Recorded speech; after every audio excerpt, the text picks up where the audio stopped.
00 Quanta. Hey, Robert 184, 2Rs2Bs, gundam.tk, and the Master Grade 00 Quanta is all put together, so it's time to take a look at the individual parts. First, a quick reminder that these are unpainted, except for the fact that they are lined, and the white splotch marks are all covered up with a Gundam marker. Quick note too about the lights. If you want this to work properly to light up 00 Quanta style, you're going to need the Master Grade Gundam Exia ignition mode. And when you take those lights out of there, you're able to pop them into this one. And of course they're going to flicker just like they did with the Exia if you don't have good lights. But anyway, if you have the 1/100th non-grade 00 Gundam, these do not fit. They don't go in, the switches are a different size, they're not going to fit in the housing. Nothing works about this, so you need the right lights if you want this to light up. Here's the completed Gundam, minus a little bit of armor. Here are the weapons. The extras including the stand to prop up the Buster Sword or Buster Rifle, a holder for the GN drive, a tiny sets and a figure, including one in the cockpit. You have a custom action base mount there, and the attachment to put the GN Sword 5 onto the hips. The feet start off looking good because of the little bits of gray that's exposed that's lining there in the back, but what's more interesting is the way that they bend up and down, and the ankles are going to be familiar to anybody who's built a 00 or Quanta before. For the leg inner frame, you've got moving parts here at the bottom for the armor as well. This pivots here, so you're able to put the ankle in.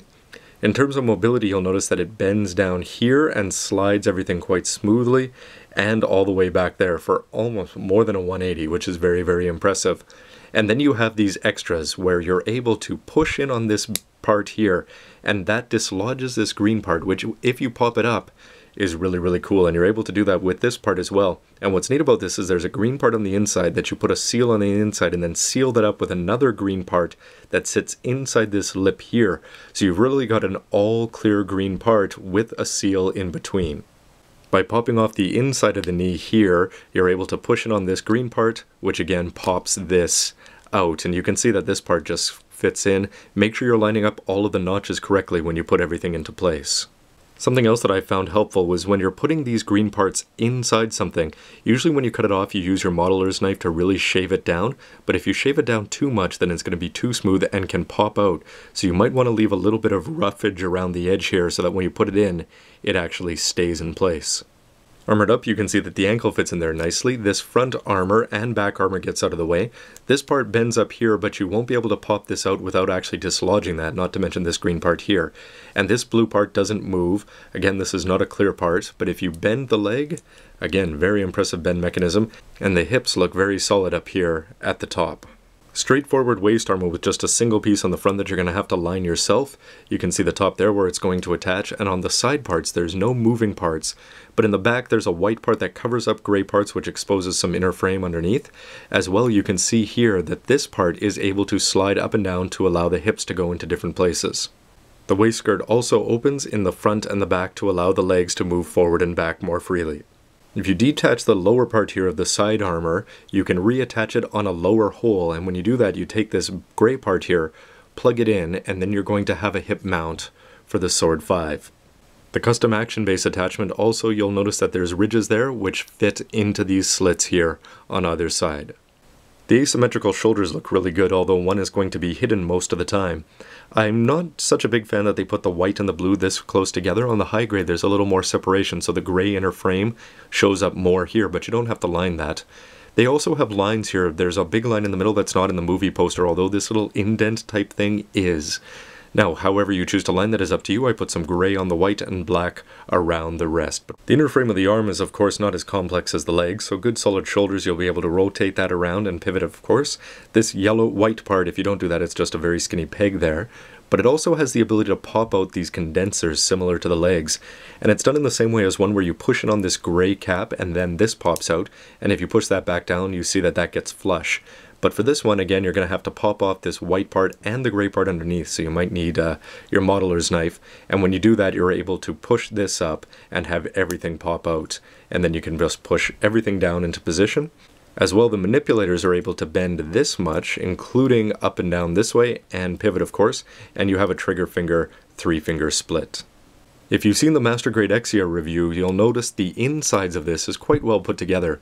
So when you've got the drives, you put the switches in such a way that when you twist this whole mechanism, it ends up turning them both on or off at the same time. And you'll notice that my lights flicker, which I'm probably going to complain about a few more times. However, when it's all sealed up, if you get it to light up, the front looks great, but the back, I followed the directions, and under this clear green part, there's actually a seal that you're supposed to cover it up with. And it actually has a big black dot in the middle, which really tones down the blast from the green light.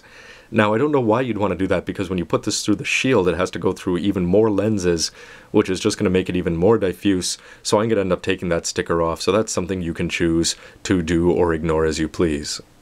I think the chest is one of the 00 Quanta's finest features, and it's just got 4 simple red parts around the bottom to keep everything there, the cavity to put in the GN drives, but it's the shoulders and the front and the way everything fits together that makes this really great, and the little details of the gray parts inside, that these yellow parts have holes to expose, so that's not lined in there, that's already built into it. But where it's most impressive is here.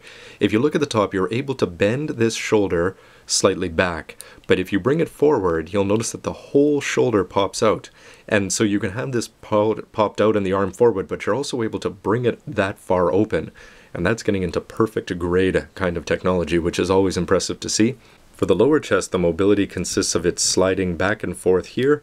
And for those of you who have built the perfect grade 00 Gundam, etc., you won't be surprised to see that this rotates around there.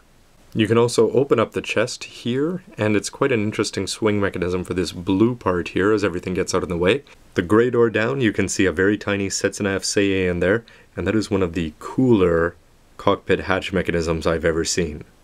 I've got the lights and the GN drives here, and this has never worked well for me since the days on my Master Grade Exia, but you have the choice of putting a seal in here that has the 00Q numbers and letters there written, but it's actually pushed out, and it's a little bit bright there here in the camera, but if you look at it from the side, you can actually see the top, the sides, and the way the letters come across there, and this is great. If you have a Master Grade Exia ignition mode, you are not going to want to put the seals on. You're just going to hope that these lights work a little bit more consistently if you order new ones.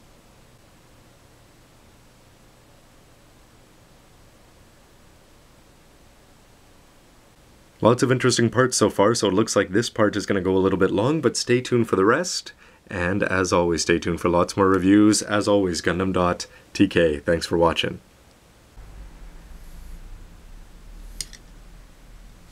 Wait a minute. What do you have to complain about?